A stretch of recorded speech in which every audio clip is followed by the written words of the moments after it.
In the beginning, after the grand work of cosmic gears and star fires was complete, the gods drew lots for their domains. Anu took the sky with its thunder and justice. Kethra took the earth with its mountains and growing things. Lis took the oceans with their mystery and tide. They received shining symbols, a lightning bolt, a seed, a pearl. Last came Elio. When he reached into the golden urn, his fingers found only a small smooth stone at the bottom, warm from the sun. The other gods chuckled. It seems the domains are taken. Little brother, Anu boomed, what will you do? Elio looked at his stone. It was not a key to a kingdom. It was just a thing. He looked out at the newborn world, perfect and gleaming, and saw nothing that needed him. A profound loneliness, sharper than any mortal feeling, pierced him. He turned from the halls of the gods and walked into his creation. For a time, he simply wondered, a ghost in his family's masterpiece. He saw the first city brilliant and white, where Anu's priests taught laws. He saw the first forest, deep and green, where Kethra's druids sang to trees. He saw the first ship, brave and swift, riding Lis waves. All had their patrons, all had their purpose.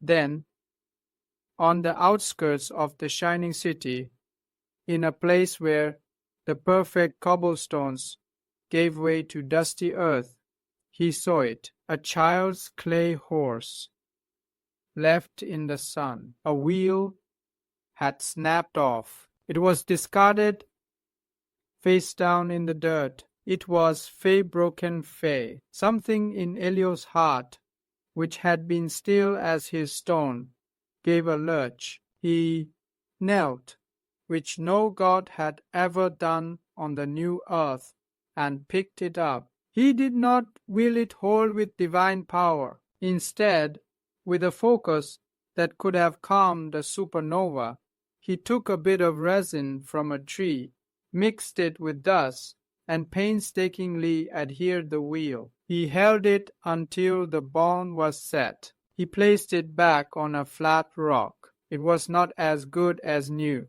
A crack was still visible. It would never roll perfectly straight again, but it was a horse once more, not just fragments. He walked on. Now he saw them everywhere, not the grand whole things, but the small, fractured ones. A bird's nest shattered in a storm, the eggs cold, a song unfinished because the singer forgot the words, a friendship strained by a harsh, unretracted sentence, a hope that had dimmed to an ember. These were the things the other gods, in their majesty, overlooked. They presided over what Fae was Fae. Elio felt the pull of what Fae could be again Fae, if only tended. He did not perform miracles. He performed mendings.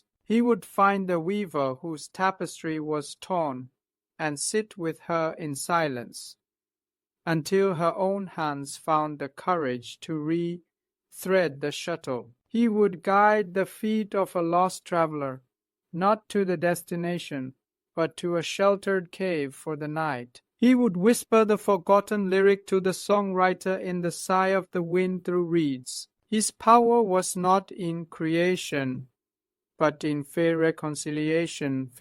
He became a god of the second chance, the patched crack, the breath taken before trying again. The other gods grew perplexed, then dismissive. He collects sorrows, said Anu. He dwells in dust, said Kethra. They called him the god of leftovers. They did not see his altar. It was not in temples, but in 1,000 quiet moments. The mother who kissed a scraped knee, the old soldier planting a tree where a house had burned, the "I'm sorry" that finally finds its voice. Every act of patient, unglamorous repair was a prayer to Elio. His symbol, the warm stone, was carried in the pockets of the heartbroken, the healers, the quiet ones who believed things could be better,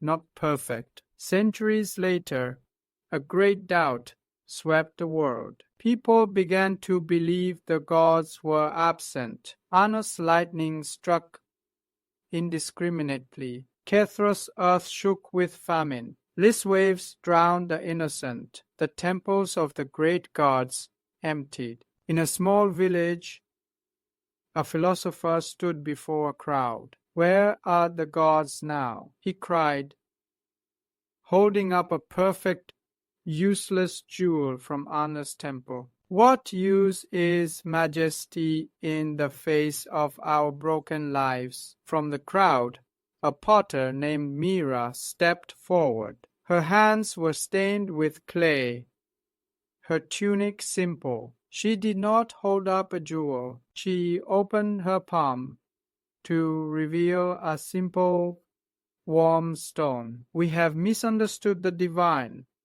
she said, her voice quiet but carrying. "We looked for power in the unbreakable. But what is truly eternal is not that which never breaks, but that which can be mended. There is a God who does not hold the hammer, but the glue, who does not command the storm, but shelters us from it, who believes a thing with cracks holds more story than one that has never known a flaw." She pointed to the mended wall of a house, to a reconciled couple sharing bread, to a sapling growing from a fallen log. His cathedral is every act of kindness that seeks to put a fragment back into the whole.